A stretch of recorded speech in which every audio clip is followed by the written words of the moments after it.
Welcome to the Mobile Home Park Mastery Podcast, where you will learn how to identify, evaluate, negotiate, perform due diligence on, finance, turn around, and operate mobile home parks.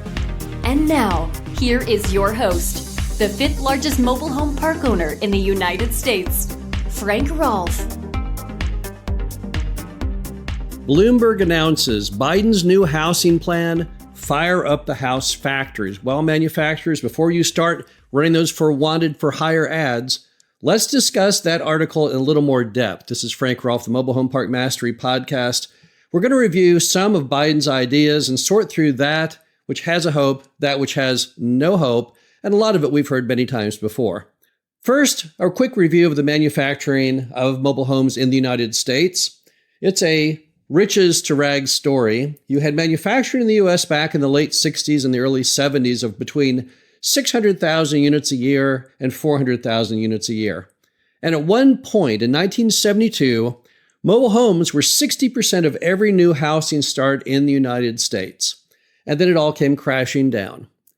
What happened was the no-income doc, zero-down mobile home loan of roughly 1998 led into what was called the Great Chattel Collapse, which reduced production down below 100,000 units, where it's pretty much remained ever since. So we've been sitting here now for about 15 years at a incredibly low production based on all the manufacturing plants out there. The industry's been scoring about 60 to 120,000 homes per year. And now the Biden administration is trying to grab onto this as a tool to explain how they will solve affordable housing. But I'm not sure a lot of the tools that they're pulling out of their tool drawer we haven't seen before, and some aren't even functioning.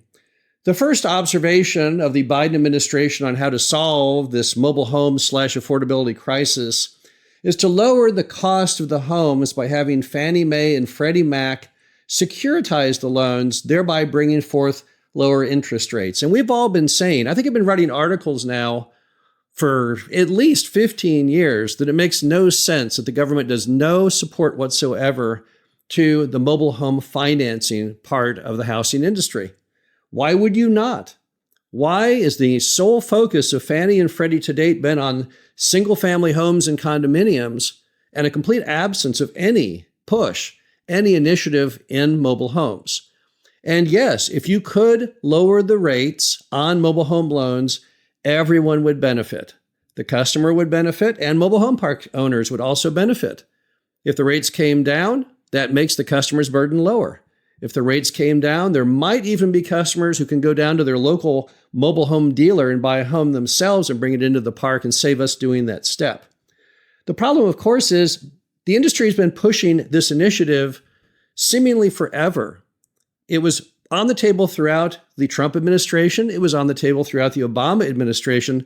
This is hardly a new idea. However, it is something that perhaps through executive action could actually become a reality.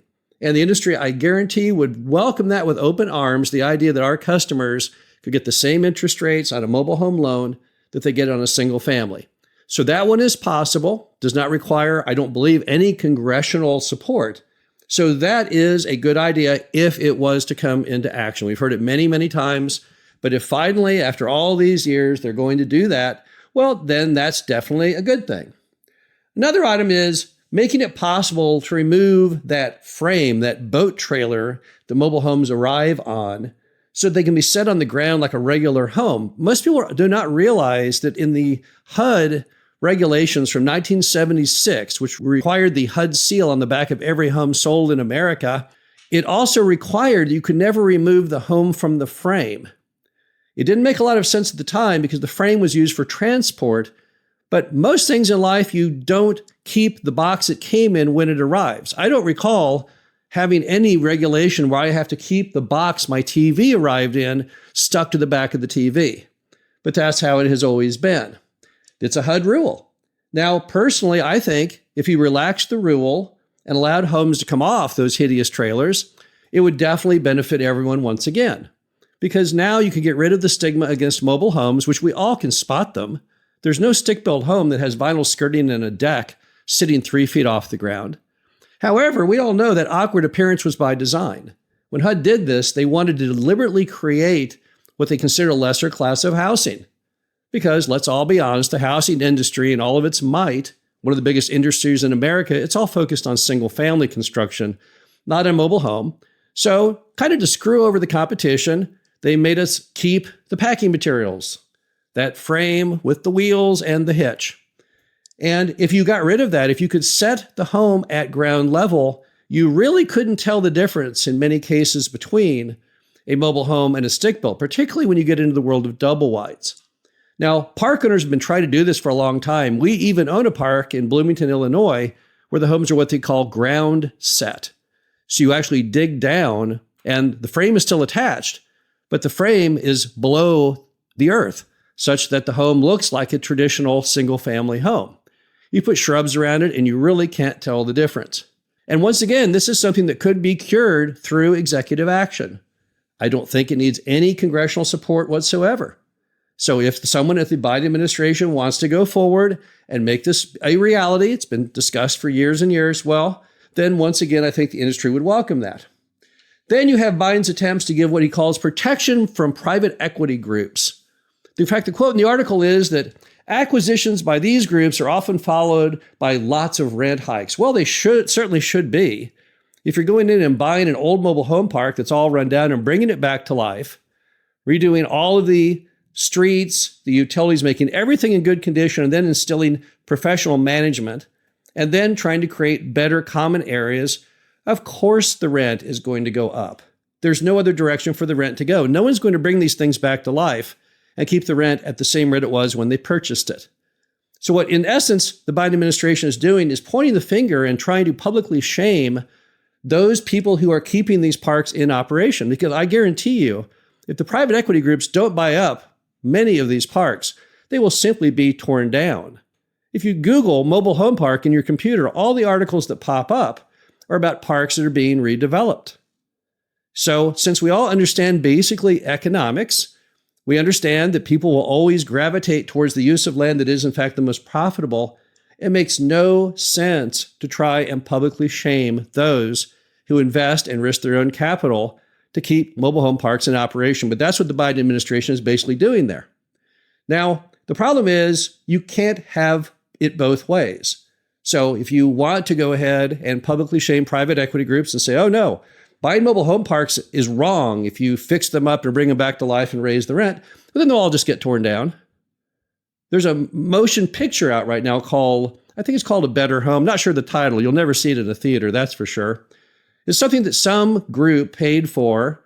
I can't really tell. They don't even want to say who they are because I think they're a little bit ashamed of being sucked into some kind of industry mantra as being traitors to housing. But the problem with the movie is it discusses a park called Denver Meadows, which is located obviously in Denver, hence the name. And this is a property that was a functioning mobile home park that was sold to a developer to be made into something of more use to the city of Denver or wherever it's located in. And that is what you've got if you don't raise rents. What's strange in the article is they try and shame the guy that sold it for selling it at such a gigantic profit. I think he sold it for $17 million.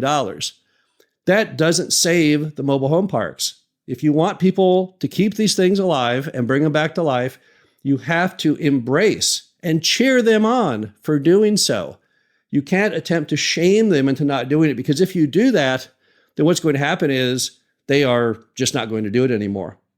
And if you read that part of the article, they're spouting their great support for Fannie Mae and Freddie Mac, who've started to adopt what they call tenant protection things into the loans, things where you have to give your customers a longer period before notice of eviction or a rent increase. These, again, are not really productive. They're things that I think sound good. There's not a lot of impact to them. But this whole notion that private equity groups are evil, that anyone who buys an old mobile home park and brings it back to life is evil, that's simply got to stop. That's not smart on the Biden administration to do that. Also, they talk about relaxing the building codes to allow new mobile home parks to be built. And they opine on the fact that only 25% of U.S. cities had building codes in 1960, whereas today they all do. And as a result, what happens is you can't build mobile home parks anymore. Now we have a problem in even pretending that this initiative has any legs whatsoever. The problem is that cities don't want more mobile home parks. The population of cities do not want more mobile home parks. And you're never going to be able to change that. That is a function of decades of negative stigma against the mobile home park industry, and the simple fact that anyone knows, if you simply look on Zillow, you'll see that homes next to mobile home parks have lower values than identical homes a couple blocks away. You're never going to be able to turn that reality around and convince anyone that adding mobile home parks is a good thing. It's not going to happen. So this concept that you can go in and kind of relax building codes, I don't think it's possible. I know it from action. We've tried many, many times to expand mobile home parks by buying or putting under contract to buy the land next door. But most of the time, we are turned down violently by a town population who does not support this concept whatsoever. So until you can change that narrative, until you can undo years of negative stigma, you are not ever going to be able to change that around. And that will require congressional support. There would have to be laws to make cities allow mobile home parks. And I don't think you have the support to do that. I think it would be a very, very unpopular issue. It also goes on to talk about how the Biden administration wants to push for what they call gentle density. Again, this is never going to happen. You can't force cities to do what cities don't want to do. That's the whole point of America. We do have state rights, and we do allow voters to support their thoughts. We're not supposed to be just one flavor. We're the entire Baskin-Robbins. That's what makes us different. That's what's called freedom. That's what gives meaning to our entire society. And you can't, from a federal government level, go to all of these various municipalities, cities, suburbs, and say, well, I know you don't want more mobile home parks, but gosh darn it, please do that. And they talk about trying to get there through perhaps giving a little additional federal money. Here's the problem. The cities where people want to live, they don't need that federal money. That's opportunity zone stuff. That's not what you're going to find in the suburbs and the exurbs that Americans want to live in. So as a result, if you build a mobile home park due to some government attempt to create this notion of what they call gentle density, well, it's just never going to happen. So the bottom line to it all is the Biden administration is going to be done through executive action, which is lowering mobile home cost through securitizing through Fannie and Freddie mobile home loans and making it possible to remove that hideous metal trailer off the homes upon arrival. Those things might happen. And if they think they can get that done, that's great. This notion of publicly shaming private equity groups, that has to go out the window. It does not help in any possible manner. It doesn't help customers. It doesn't help housing. It doesn't help any living human. And this concept where you're going to go ahead and force cities to accept the new construction of mobile home parks, that's a non-starter. It's never going to happen. They haven't allowed new mobile home parks in America in half a century. I don't think you're going to be able to change that, and certainly not with the Biden administration. This is Frank Rolfe, the Mobile Home Park Mastery Podcast. Hope you enjoyed this. Talk to you again soon. Thank you for listening to the Mobile Home Park Mastery Podcast.